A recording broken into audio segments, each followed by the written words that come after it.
إن الله وملائكته يصلون على النبي يا أيها الذين آمنوا صلوا عليه وسلموا تسليما۔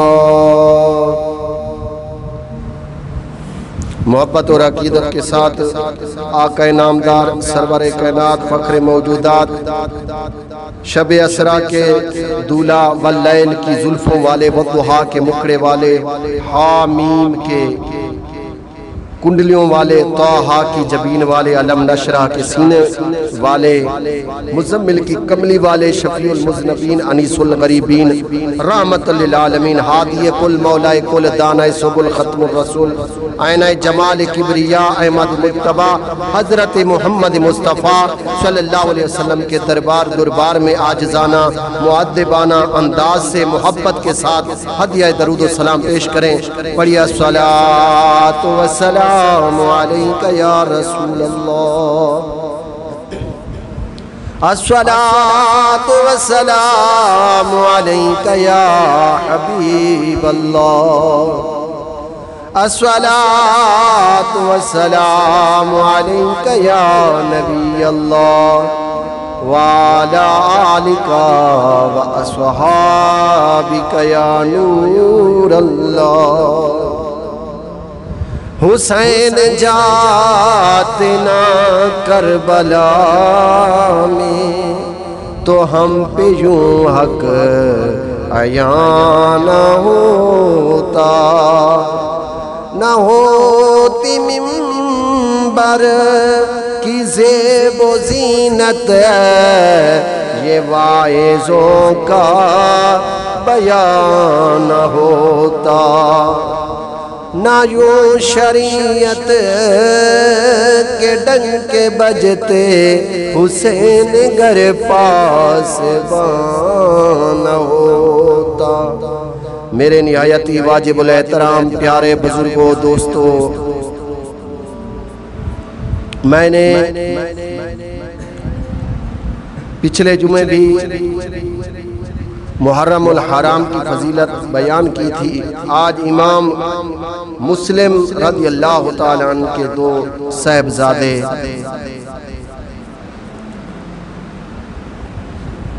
ان کی شہادت بیان کرنے کی کوشش کروں گا۔ دعا کرو اللہ رب العالمین ہم سب کو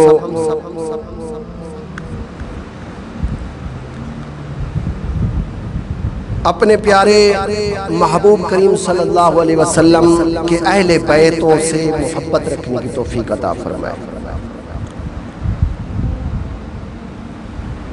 پیارے اور محترم اسلامی بھائیوں، امام مسلم زخموں سے چور اور خون کے زیادہ بہ جانے اور شدت پیاس سے نڈال ہو کر دیوار کے ساتھ ٹیک لگ کر بیٹھ گئے۔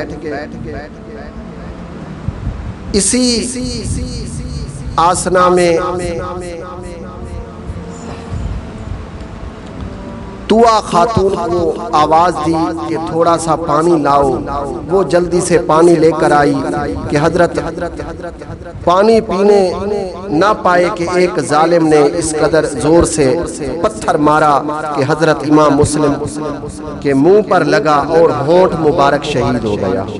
آپ نے فرمایا شکر ہے اللہ عز و جل کا، اگر یہ دنیاوی پانی ہماری قسمت میں نہیں تو حوض کوثر سے سیراب ہو جائیں گے۔ پھر ایک ظالم نے اور پتھر مارا جو سیدنا امام مسلم رضی اللہ تعالیٰ کی پیشانی اقدس پر لگا کہ خون کا فوارہ پھوٹ پڑا، بدن اقدس لہو لہان ہو گیا، داڑھی مبارک اور چہرہ مبارک خون آلودہ ہو گیا۔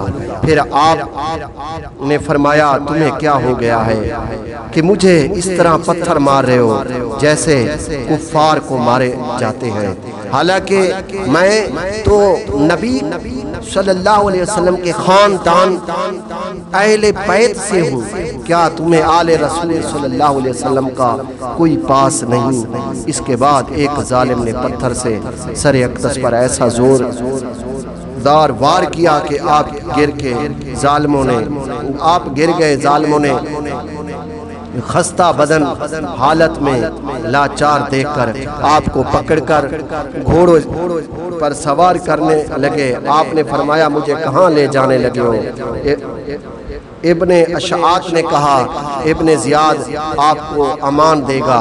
آپ نے فرمایا ظالموں آپ بھی مجھے امان کا دھوکہ دے کر قتل کرنا چاہتے ہو؟ کہنے لگا نہیں آپ نے فرمایا تم پر کچھ اعتبار نہیں ہے لیکن ابھی تمہارا پتہ چل جائے گا۔ سیدنا امام مسلم رضی اللہ تعالی عنہ کوفے میں ابن زیاد کے پاس جب ان کو لے کر آئے، ابن زیاد بولا تو نے یہاں آ کر لوگوں میں فتنہ ڈالا ہے۔ آپ نے فرمایا تمہارا الزام غلط ہے، یہاں کے لوگوں نے ہمیں دعوت دے کر بلایا، ہم تب آئے تاکہ لوگوں میں کتاب اللہ اور سنت رسول اللہ پر عمل ہو۔ ابن زیاد نے کہا اس کا حقدار یزید ہے۔ امام مسلم نے فرمایا جو سنت رسول کو بدلنے والا ہو، شراب پینے والا ہو، فسق و فجور اس کی گھٹی میں ہو، جو تارک نماز ہو، دین کی حدود کو توڑنے والا ہو، کیا وہ امیر المومنین ہو سکتا ہے؟ ہرگز نہیں۔ ابن زیاد کے پاس اس کا کوئی جواب نہ تھا بلکہ کہنے لگا مرنے کے لیے تیار ہو جا۔ آپ نے فرمایا ظالم مجھے پتہ ہے جو تو کرنے والا ہے لیکن میری چند وصیتیں ہیں اگر انہیں پورا کر دے۔ کہنے لگا بتاؤ کیا آپ کی وصیتیں ہیں؟ آپ نے فرمایا مجھ پر کوفے والوں کے 700 درہم قرض ہے، میری موت کے بعد میری تلوار اور زرہ بیچ کر میرا قرضہ ادا کر دینا، میرے قتل کے بعد میری لاش کو رنگین خون کے اسی لباس میں دفن کر دینا۔ سیدنا امام حسین رضی اللہ تعالیٰ عنہ کو لکھ دینا کہ کوفے نہ آئیں، کوفے والے بے وفا ہیں، کوفے والوں نے ظلم کیا ہے، مجھے میرے بچوں کے بارے میں کوئی علم نہیں کہ وہ کہاں ہیں، ان کا خیال رکھنا اور انہیں سلامتی سے مدینہ منورہ پہنچا دینا۔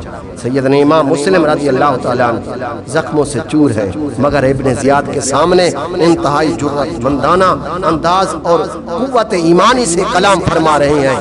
گویا کہ اس پیکر صبر و رضا نے یہ ثابت کر دیا کہ جان تو دے دوں گا مگر دین مصطفیٰ صلی اللہ علیہ وسلم کے علم کو سرگیز نہیں ہونے دوں گا۔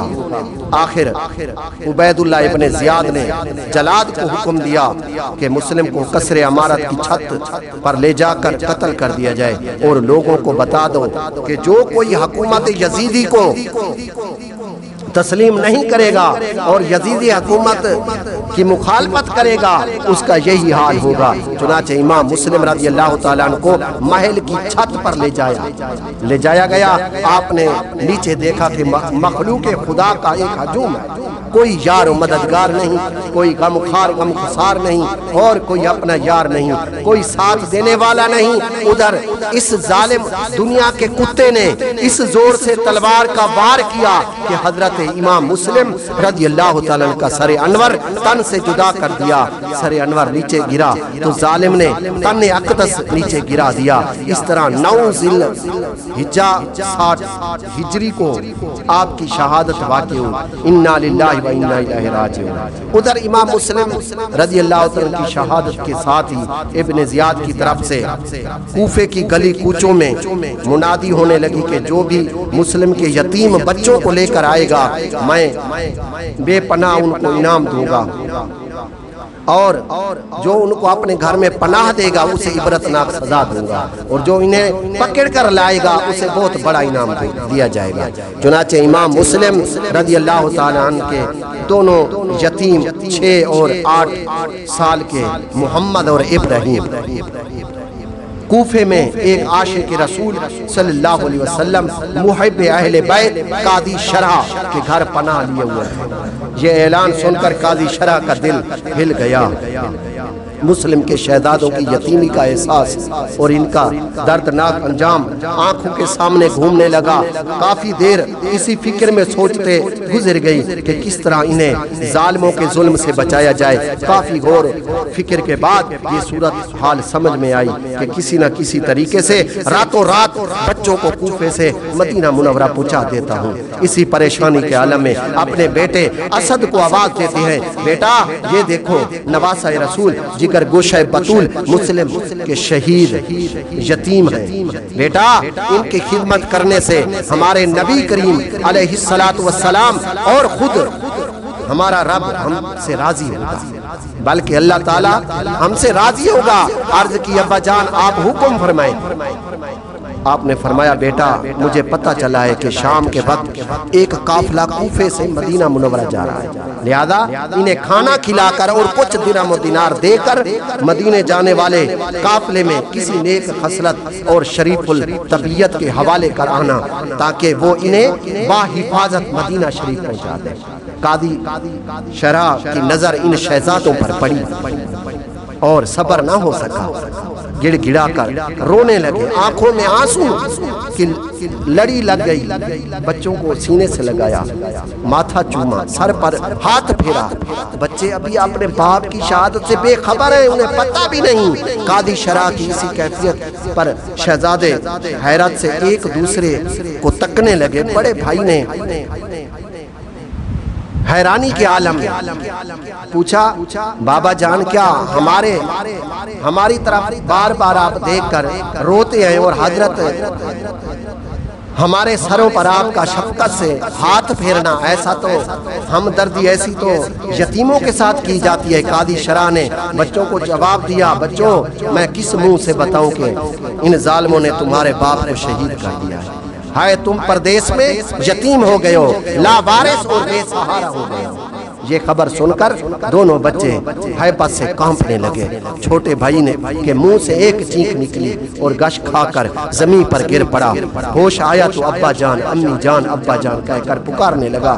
قاضی سے بچوں کا بھلکنا تڑپنا دیکھا نہیں جاتا تھا، بڑی مشکل سے تسلی دیتے ہوئے کہا شہزادوں چپ کر جاؤ، دشمن دیوار سے کان لگا کر کھڑا ہے، تم میرے پاس اہل بیت کی مقدس امانت ہو، اگر مجھ سے اس میں امانت میں فرق آ گیا تو کل قیامت کے دن میں منہ دکھانے کے قابل نہ ہوں گا، اس لیے میری کوشش ہے کہ کسی طریقے سے تمہیں مدینہ منورہ پہنچا دیا جائے، اور جب مدینہ پہنچ جاؤ تو نانا جان کے روضہ اقدس کے پہنچ کر میری طرف سے بھی درود و سلام کا نذرانہ پیش کر دیا۔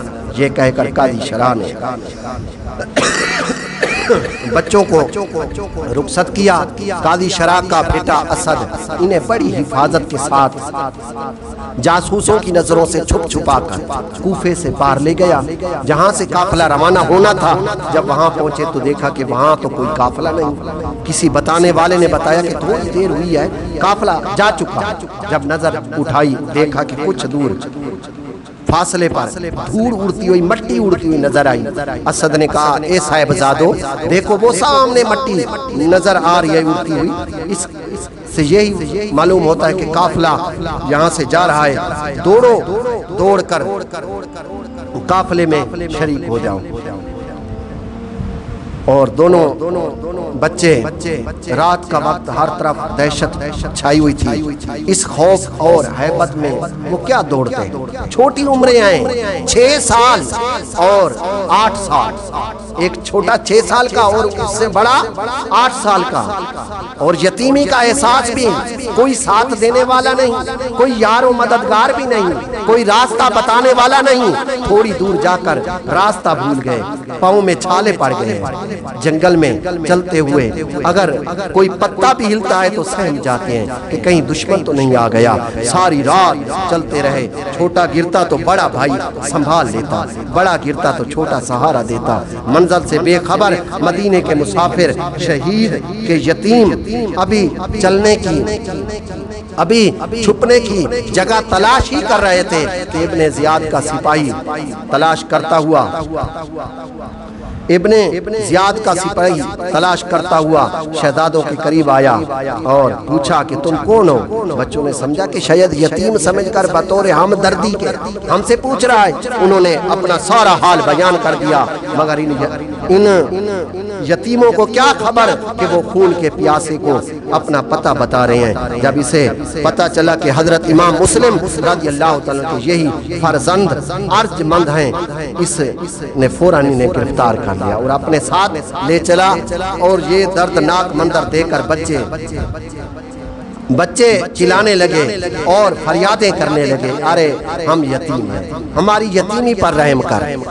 رات چلتے چلتے پاؤں میں چھالے پڑ گئے، نانا جان کا واسطہ، ہمارے جسم پر ترس کھا۔ کبھی ابو کو پکارتے ہیں تو کبھی امی جان پکارتے ہیں، اور کبھی اپنی بہن کا نام لیتے ہیں، کبھی بہن کا نام لیتے ہیں، لیکن اس بیابان جنگل میں ان یتیموں کی فریاد سننے والا کوئی نہیں۔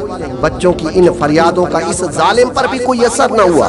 ترس کھانے کی بجائے شہزادوں کے پھول جیسے رخساروں پر تماچے مار کر جواب دیا، کوئی دنوں سے تمہیں تلاش کر رہا ہوں، آنکھوں کی نیند اڑ گئی ہے، کھانا پینا حرام ہو گیا ہے، خبردار اگر اب کوئی سوال کیا جب تک تمہاری زندگی کا آخری فیصلہ نہیں ہو جاتا، کوئی فریاد نہیں سنی جائے گی اور نہ ہی تم پر رحم کیا جائے گا۔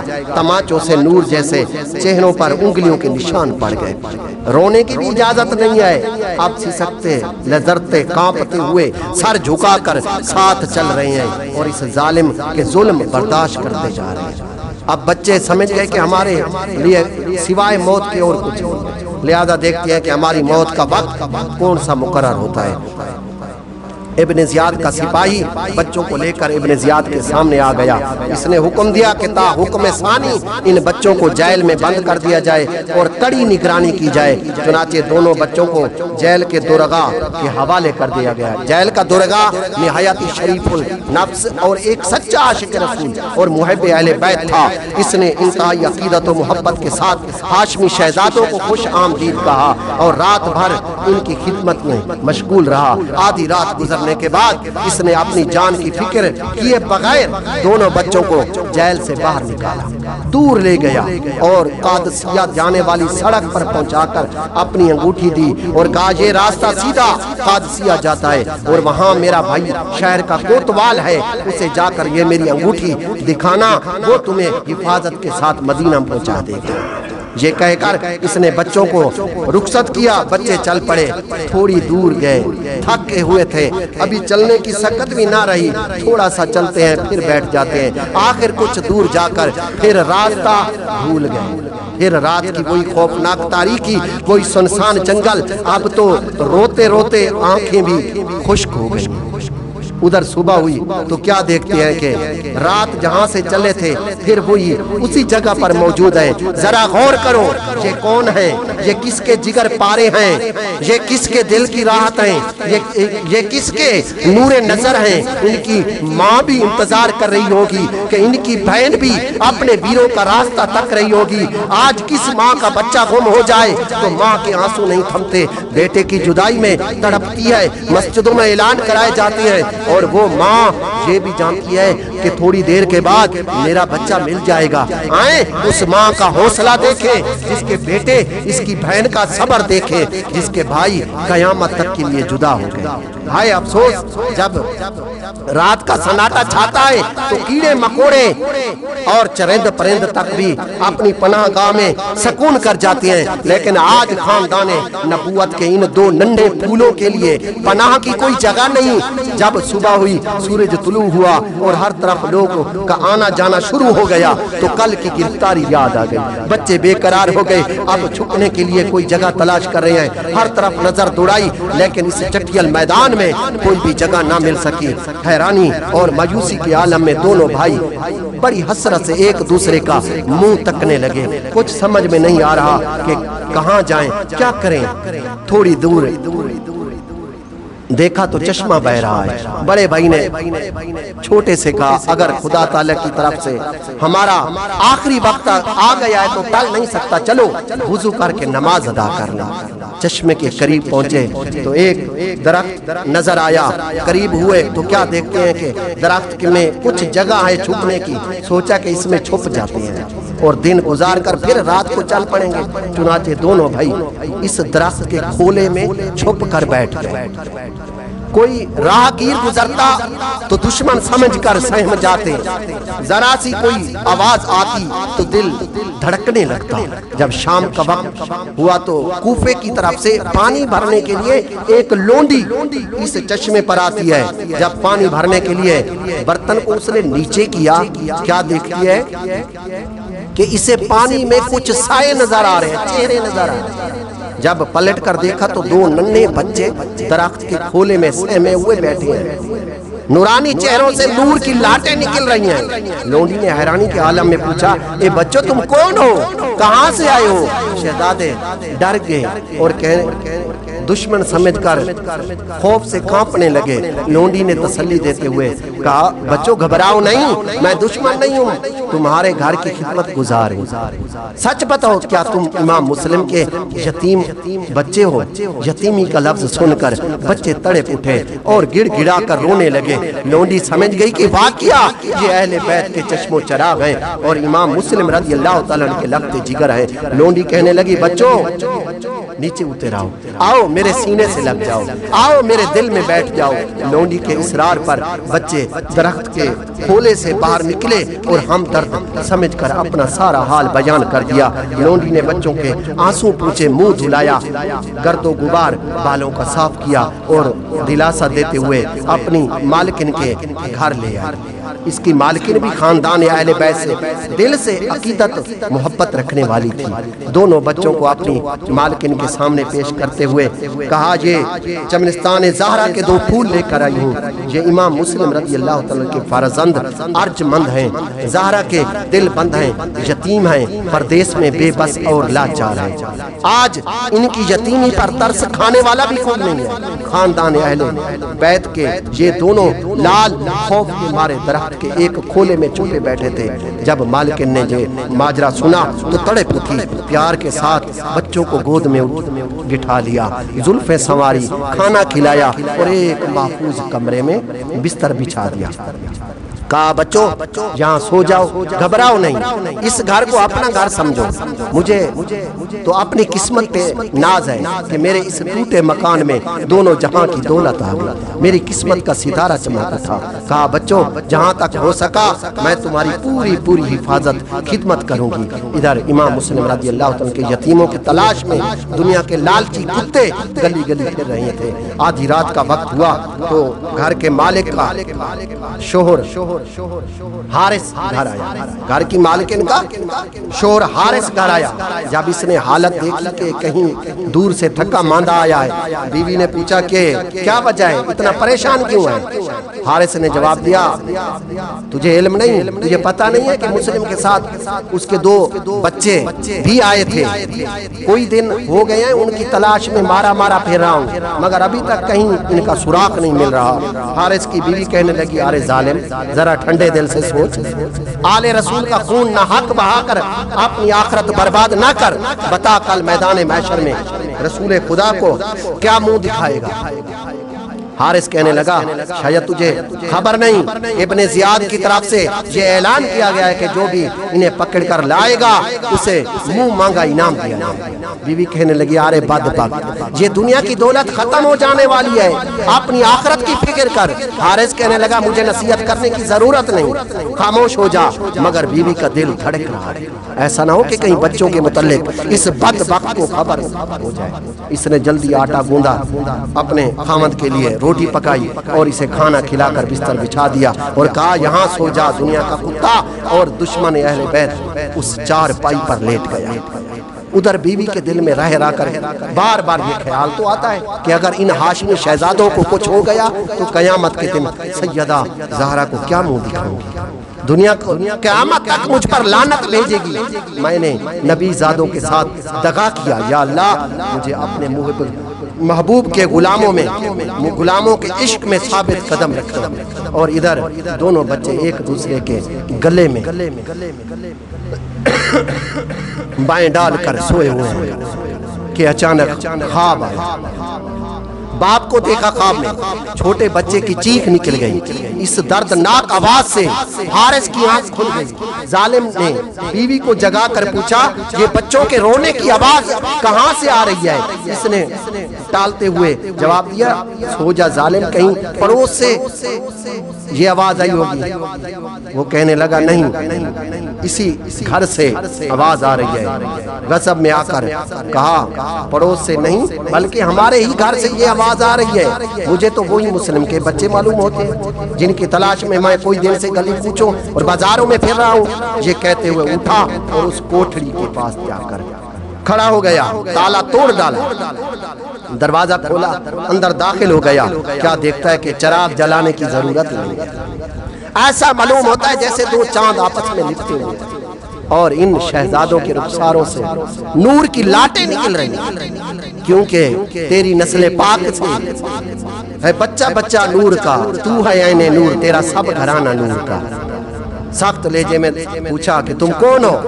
بچے سہم گئے، چونکہ وہ اس گھر کو اپنے لیے امان کا گھر سمجھتے تھے، اپنا ہی گھر سمجھتے تھے، اس لیے فوراً بتا دیا کہ ہم امام مسلم رضی اللہ تعالیٰ کے یتیم بچے ہیں۔ یہ سن کر ظالم غصے سے لال پیلا دیوانہ پاگل آگے بڑھا اور نہایت بے رحمی کے ساتھ ان ہاشمی شہزادوں کے رخساروں پر تماچے مارنے لگا۔ اسے یتیم بچوں پر کوئی ترس نہ آیا۔ شہزادے تڑپ اٹھے، بیوی دوڑی اور درمیان میں حائل ہو گئی، کہنے لگی یار ظالم ان یتیموں کو نہ ستا، ارے یہ فاطمہ کے راج دلارے ہیں، ارے یہ نبی کی اولاد ہیں، ان کی چاند جیسی صورت پر ترس کھا، ارے سید ہیں یہ سید ہیں، تماچے نہ لگا، ارے قرآن کے ورقوں کو زمین پر نہ گرا، بس ارے بس کے زمین اب تو ہلی جاتی ہے، لے مجھے فاطمہ اب غمگین نظر آتی ہے۔ بیوی کہنے لگی اٹھانا ظالم جفا کے لیے، رحم کر بے کس پر خدا کے لیے، چھوڑ دے بخش دے مصطفیٰ کے لیے، کیوں یتیموں کے دل کو دکھانے لگا ہے؟ مگر اس پتھر دل پر کچھ اثر نہ ہوا۔ اس نے اپنی بیوی کو اتنے زور سے ٹھوکر ماری کہ وہ پتھر کے ایک ستون سے ٹکرا کر لہو لہان ہو گئی۔ ظالم حارث نے بچوں کو زلفوں سے پکڑا، گھسیٹتا ہوا باہر لے آیا۔ بیوی زخموں سے چور چور ہونے کے بعد بھی ایک بار پھر اٹھی اور کہنے لگی ظالم نبی ذاتوں کی زلفوں کو چھوڑ دے، ان بے گناہ مسافروں کو کہاں لے جا رہا ہے؟ دشمنی ہوگی تو بڑوں سے ہے، مگر ان معصوموں کا کیا قصور ہے؟ اسی طرح لونڈی نے بھی فریادیں کی کہ ظالم قصور تو میرا ہے کہ میں ان یتیموں کو اپنے پاس لے آئی ہوں، مجھے کیا خبر تھی کہ تو ان کے ساتھ ایسا سلوک کرے گا؟ انہیں چھوڑ دے، ان کا پردیس میں کوئی حامی و مددگار نہیں، تو ان پر رحم کر، خدا تجھ پر رحم کرے گا۔ لونڈی کی باتیں سن کر ظالم اور بھی لال پیلا ہو گیا، اس پر بھی تلوار کا وار کیا، اسے بھی زخمی کر دیا۔ تھوڑی دور چلنے کے بعد دریائے فرات نظر آنے لگا۔ آخر کار ظالم حارث دونوں بچوں کو نہر فرات پر لے گیا۔ جو ہی نیام سے تلوار نکالی، مظلوم بچوں نے اپنے ننھے ننھے ہاتھ اٹھا کر رحم درخواست کی، لیکن اس دنیا کے کتے کو ان ننھے جانوں پر کوئی ترس نہ آیا۔ تلوار لے کر بچوں کی طرف بڑھا، چھوٹے پر وار کرنا ہی چاہتا تھا کہ بڑا بھائی چیخ اٹھا خدا کے لیے پہلے مجھے شہید کر، میں اپنے چھوٹے بھائی کو تڑپتا دیکھ سکتا۔ جب وہ بڑے کی طرف گیا تو چھوٹا پکار اٹھا ارے ظالم پہلے مجھے شہید کر، کیونکہ میرے بعد میرا سہارا یہی میرا بھائی ہے۔ آخر کار دونوں آپس میں بغل گیر ہو گئے۔ ظالم کی تلوار اٹھی اور سید زادوں پر برسی، دونوں کے سر تن سے جدا کر دیے، فرات میں بہا دیے۔ اے محمد اور اے ابراہیم، اے امام مسلم کے فرزندوں، اے انتظار رہنے والی اس ماں کے نور نظروں، تمہاری راہوں کو سلام ہو کہ تمہاری مقدس خون کی سرخی سے آج تک گلشن اسلام مہک رہا ہے۔ انا للہ و انا الیہ راجعون۔ کھل کے گل کچھ تو بہار جہاں فضا دکھلا گئے، حیرت ان گونچوں پہ ہے جو بن کھلے مرجھا گئے۔ وآخر دعواہم ان الحمدللہ رب العالمین۔ جن اسلامی بھائیوں نے سنتے نہیں پڑھی وہ سنتے ادا فرمائیں۔